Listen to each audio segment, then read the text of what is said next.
times and don't rain. The other ones didn't see that. We had to go on the side of the road and wait for the bus.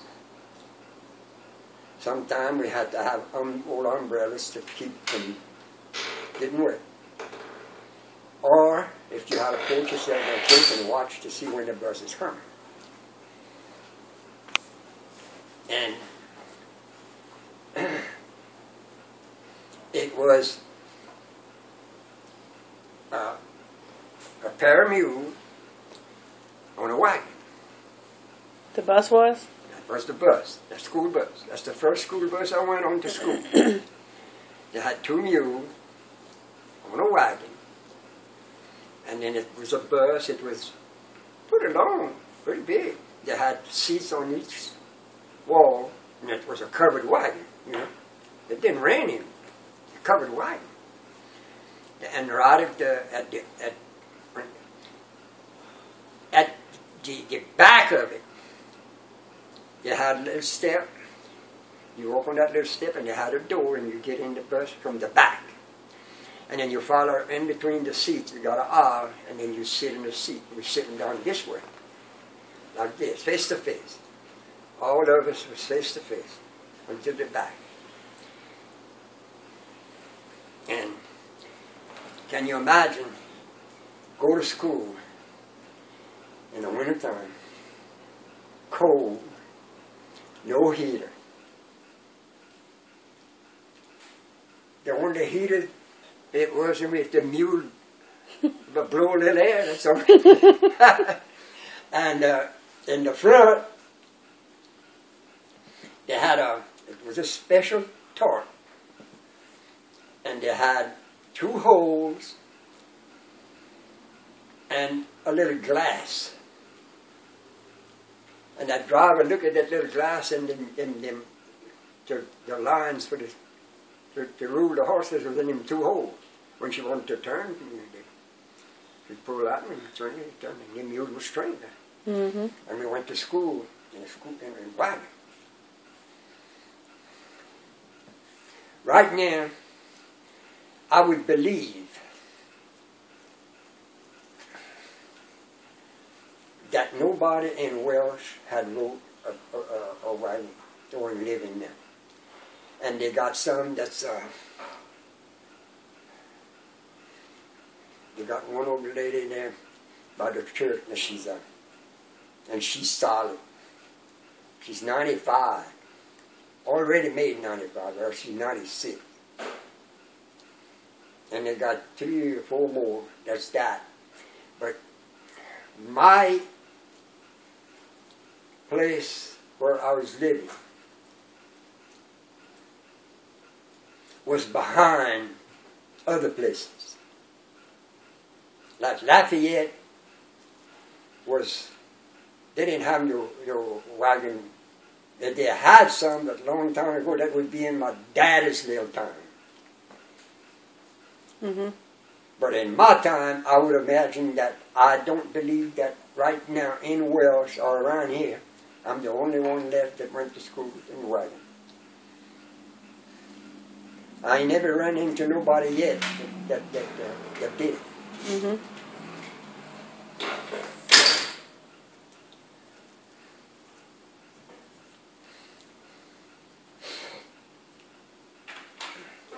That's a long life.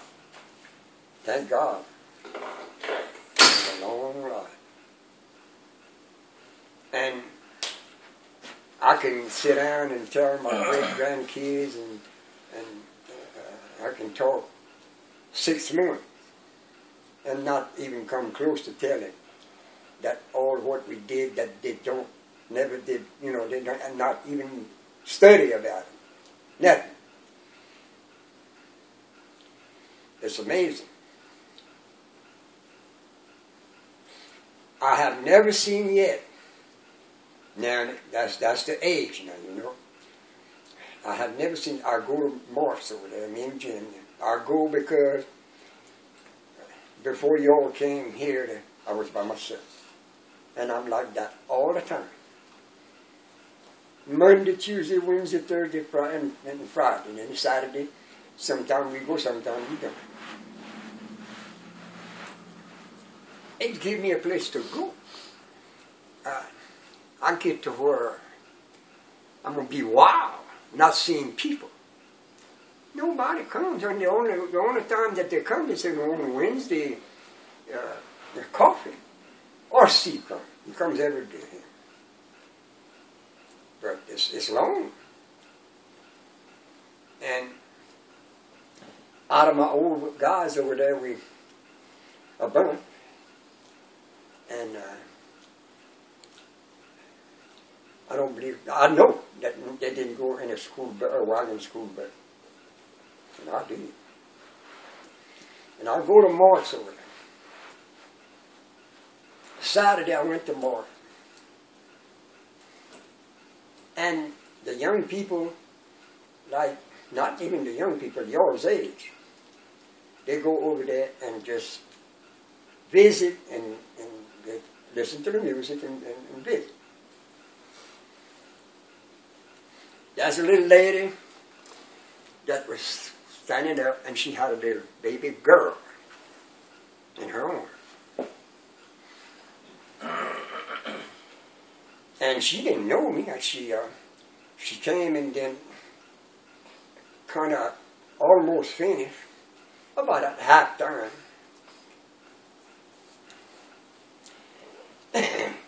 That little mama come to me, and she had asked who I was, and she named me. She said, Mr. Milton? I said, yeah. She said, I'm from England. That's where I live. That's where my home is, in England. And she said, you know what? I said, what? She said, I came all the way from England to hear you play music and sing. Mm-hmm. That's what she told me. I looked at her and now, thank you. I said, you sure got a pretty little boy? No, I got a pretty little girl. It looked like just like a little boy. And I know she didn't do that, but that's what she told me, you know. And so far, we've been going quite a bit. I never met somebody older than me. Never. And you got, I went to Washington. They had hundreds and hundreds of people. And they have an auditorium, it's a big building. And all of those old people have to go and play a tune. And the whole thing was there at that place. And they came to that place and they had, that building was just as packed as it could be. And I was the oldest one. Mm-hmm. They had a lot of Canada people. A lot, because they're neighbors, you know, at Washington. And California, a bunch too. All over California, a bunch. And it makes you feel, you know, and they talk about it. Who's the oldest person? And I was the oldest one out of the whole thing. I never went nowhere yet so far. That one place. Last year, no, this year, a while back, the sheriff, new sheriff, gave a dinner to the senior citizen. And they had all the senior citizens in Jeff Davis Parish and more, because they had some of my kin folks that was in Cashew Parish and they came. But that place was full in that casino. That's a big thing. And Nokia told him, he said, bring your fiddle. He said, we're going to play me and you and away for a change. And they feed us some jambalaya. I said, okay. And the biggest thing is the last thing, is the one, see who is the oldest person in that building. A lot of things that they do, they win prizes, and things like that. But that's the last thing. That's the oldest person. And I stood up and gave her, well, not her, like two, a standing ovation. I said, and I hollered, and I said, well, well, well. That's the first time that I went to a place that I had a person that was older than me. Mm-hmm. And the sheriff was right there by the march of the bandstand. And I was up there playing the fiddle. Then you have to stand up, and then everybody sit down whenever you get to, you pass your age. And I stood up, and I stood up. 93, still up. 94, still up. But I saw they had, I could see them, they were higher than the others. And they had somebody standing up. And 95, and then I sit.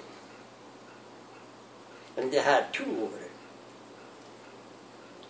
94, I mean. And then they said 95. When they went to the 95, they had two over that 95 had to sit down, and they had one more. Mm-hmm. She was 98 years old. Wow.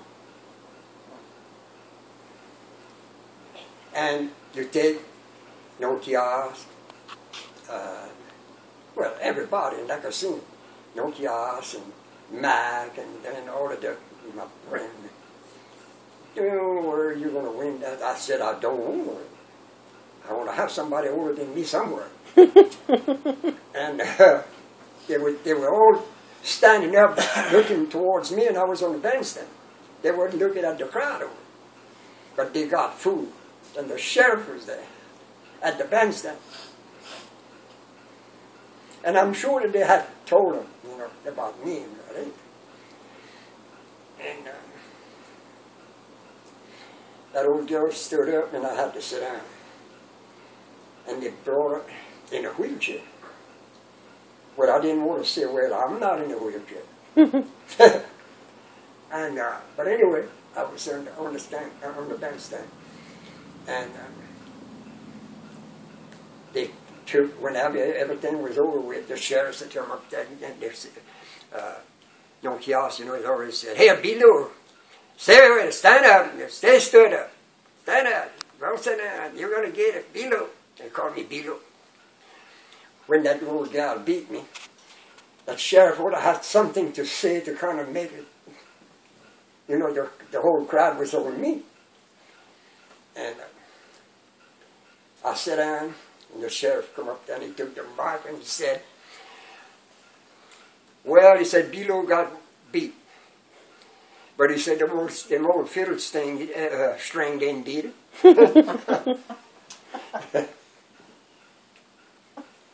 And that's why I'm older than everybody, because there ain't nobody that plays the music anymore. When they get old like that, they lost.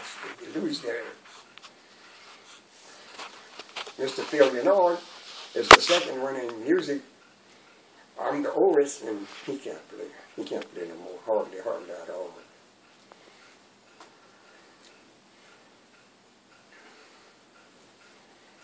But it's amazing to go places, in the world, and be, and every time we go there, over there, they come and tell me, what did you do to be, you're the oldest person here and there, you're the oldest person tomorrow, and whatever. That little lady, she come up to me and she said, Mr. Milton, you know what? I'm from England. That's where I live. She said, I flew all the way to Inland over here to come hear you play the fiddle. And she didn't laugh, no.